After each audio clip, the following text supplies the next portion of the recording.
बिस्मिल्लाहिर्रहमानिर्रहीम, अस्सलामुअलैकुम। अपने फेसबुक और यूट्यूब चैनल के साथ मैं हूँ रिज़ीन हैदर मज़हर। नाज़रीन, सबसे पहले आपको अपने इस चैनल पर खुशामदीद कहूँगा।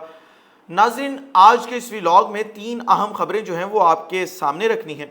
सबसे पहली खबर का ताल्लुक जनरल कमर जावेद बाजवा से है, क्योंकि पाकिस्तान मुस्लिम लीग नून जो कि हमेशा से पॉलिश की सियासत करती है, उसने एक दफ़ा फिर जो है वो बाजवा साहब को एक्सटेंशन देने का फ़ैसला कर लिया है।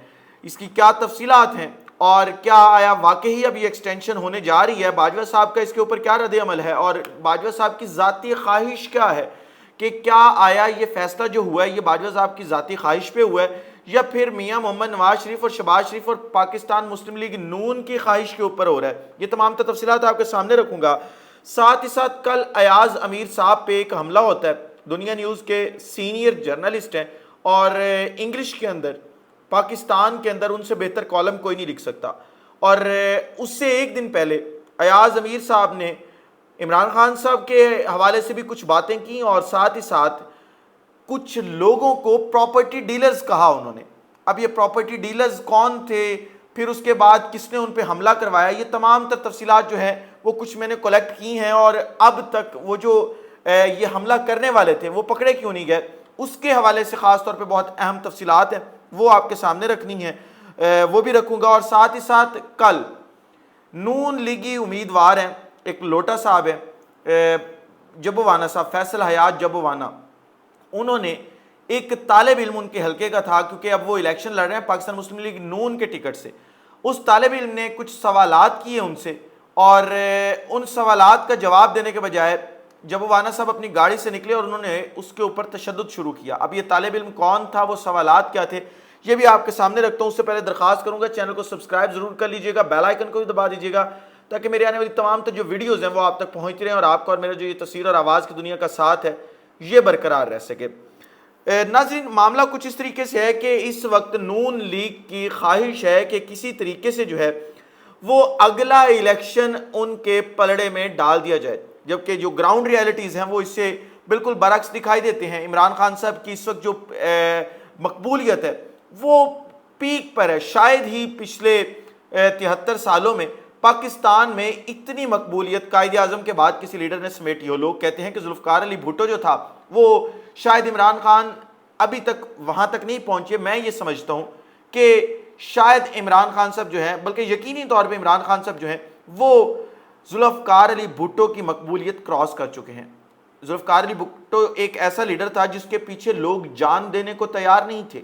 आपने देखा कि जब उसके ऊपर एक जुडिशल मुकदमा चलाया गया, फिर जुडिशल मर्डर किया गया भुट्टो का, तो लोग घरों से नहीं निकले। इमरान खान एक ऐसा लीडर है, मैं आपको ये इतनी कंफर्म बात बता रहा हूं कि इमरान खान को किसी भी अदारे ने या किसी भी सियासतदान ने या किसी आलमी एस्टेब्लिशमेंट ने उंगली भी लगाई या कांटा भी चबोआ तो मैं आपको ये गारंटी के साथ कह रहा हूं कि ये लोग सड़कों पर आ जाएंगे और पाकिस्तान के हालात जो है वो आउट ऑफ कंट्रोल हो जाएंगे। क्योंकि खान साहब की जो एक ऑडियंस है वो बहुत बड़ी और बहुत ज़्यादा जोशीली ऑडियंस है और शऊर रखने वाली ऑडियंस है।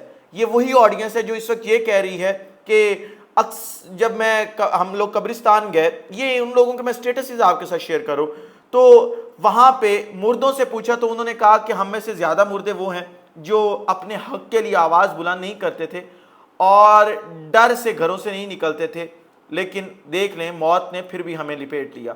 ये वो, मैं सिर्फ ये ऑडियंस बता रहा हूँ कि ये ऑडियंस कौन सी है। और मैं कोई ये नहीं कह रहा कि मैं या ना किसी को उकसा रहा हूँ अपने इस व्लॉग में, लेकिन ये वो ऑडियंस है जो घरों में नहीं बैठेगी। तो मैं ये समझता हूँ कि इमरान खान साहब इस वक्त बहुत आगे जा चुके हैं। ऐसी सूरत हाल के अंदर पाकिस्तान मुस्लिम लीग नून का जीतना जो है वो नामुमकिन चीज़ था। इसलिए पाकिस्तान मुस्लिम लीग नून ने यह फैसला किया है कि बाजवा साहब को एक्सटेंशन दी जाए, क्योंकि इस वक्त जो दस्ते शफकत है या आशीर्वाद जो है वो शहबाज शरीफ साहब के सर पर रखा जा चुका है और इन इम्पोर्टेड हुक्मरानों के सर पर रखा जा चुका है।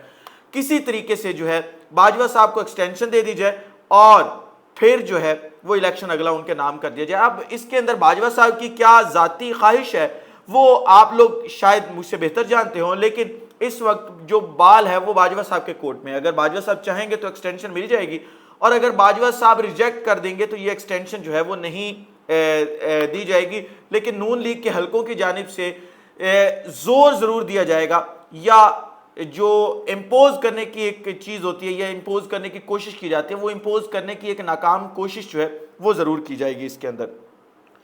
دوسری اہم خبر جو ہے وہ آپ کے سامنے رکھنی ہے، وہ ایاز امیر صاحب کے اوپر جو کل حملہ ہوا ہے اس کے حوالے سے ہے۔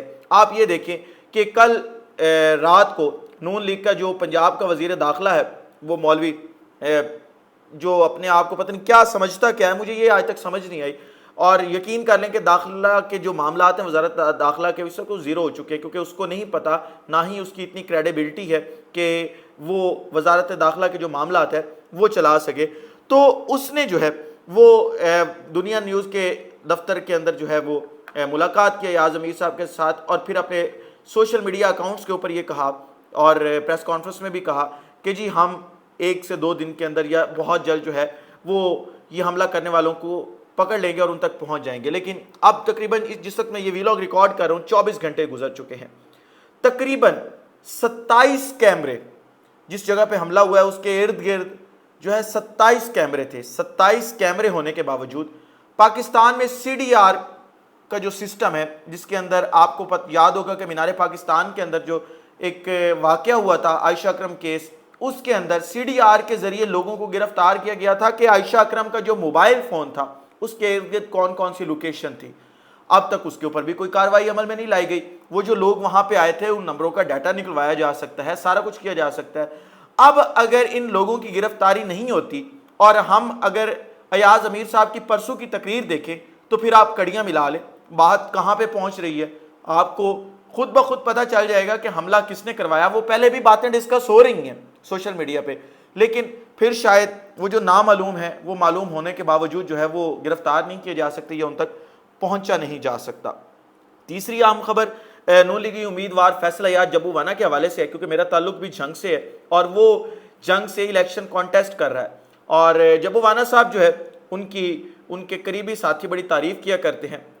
میرے جو حلقہ احباب ہے اس میں ان کے کئی ایسے دوست شامل ہیں جو ان کی اکثر تعریف کیا کرتے ہیں، لیکن میں ذاتی طور پہ پہلے دن سے یہ سمجھتا ہوں کہ جبو وانا صاحب کی نہ تو کوئی کریڈیبلٹی ہے اور نہ ہی ان کا اتنا ٹیمپرامنٹ ہے کہ ان کو سیاست میں ہونا چاہیے، کیونکہ وہ ایک فیوڈل مائنڈ سیٹ کا شخص ہے، اور فیوڈل مائنڈ سیٹ کے جو شخص ہے اس کو سیاست میں شاید ہونا ہی نہیں چاہیے۔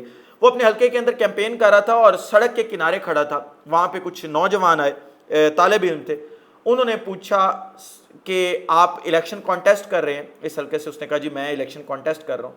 انہوں نے کچھ سوالات کیے پارٹی چینج کرنے کے حوالے سے اور اپنا ضمیر جو انہوں نے بیچا اس کے حوالے سے، اس کے اوپر جبو وانا صاحب جواب کیا دیتے؟ میں خود چیلنج کر چکا ہوں جبو وانا صاحب کو کہ آپ میرے اس یوٹیوب چینل کے اوپر میں آپ کا انٹرویو کرنا چاہتا ہوں، آپ مجھے ٹائم دیں۔ میں جھنگ آ جاتا ہوں کیونکہ میں اپنا پروفیشن کی وجہ سے لاہور ہوتا ہوں، لیکن میں جھنگ آ جاتا ہوں آپ کے پاس، آپ مجھے ایک انٹرویو دے دیں صرف 10 سے 15 منٹ کا۔ وہ اس سے بھی بھاگ چکے اور میڈیا کا سامنا کرنے سے بھاگتے ہیں، لوگوں کے سوالات سے بھاگتے ہیں۔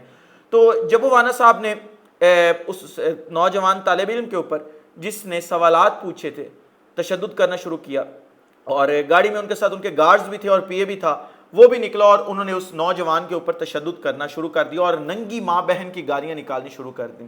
کیا ایسے لوگوں کو ہماری قانون ساز اسمبلیوں میں ہونا چاہیے؟ کیا ایسے لوگوں کو ہماری سیاست میں ہونا چاہیے؟ اور میں یہ سمجھتا ہوں کہ بالکل نہیں ہونا چاہیے۔ اس ولاگ سے اتنا ہی، اگلے ولاگ میں دوبارہ ملاقات ہوتی ہے، اس میں بہت عام چیزیں آپ کے سامنے رکھنی ہے کہ کس طریقے سے حمزہ شہباز نے امپورٹڈ حکومت کا جو تختہ ہے اس کو گول کرنے کی تیاری شروع کروا دی ہے، اور خود ہی امپورٹڈ حکومت کا جو تختہ ہے وہ گول کرنا شروع کر دیا، اور ایک سیریز ہم شروع کر رہے ہیں جس کا آغاز اس ولاگ سے ہی ہوگا، جس کے اندر جتنے بھی بائی الیکشنز ہو رہے ہیں اس وقت پنجاب کے اندر ان کا ہر حلقے کا احوال آپ کے سامنے رکھیں گے۔ ہم نے اس کے اوپر تحقیق کی ہے اور جو رزلٹ ہم آپ کو بتائیں گے آپ دیکھیں گے کہ انشاءاللہ 17 جولائی کو وہی نتائج جو ہے وہ آپ کے سامنے آئیں گے۔ مجھے اجازت دیجیے، اپنا خیال رکھیے، اپنے ارد گرد کے لوگوں کا خیال رکھیے، وطن عزیز پاکستان کا خیال رکھیے۔ اس ملک کا اللہ حامی و ناصر ہو۔ پاکستان زندہ باد۔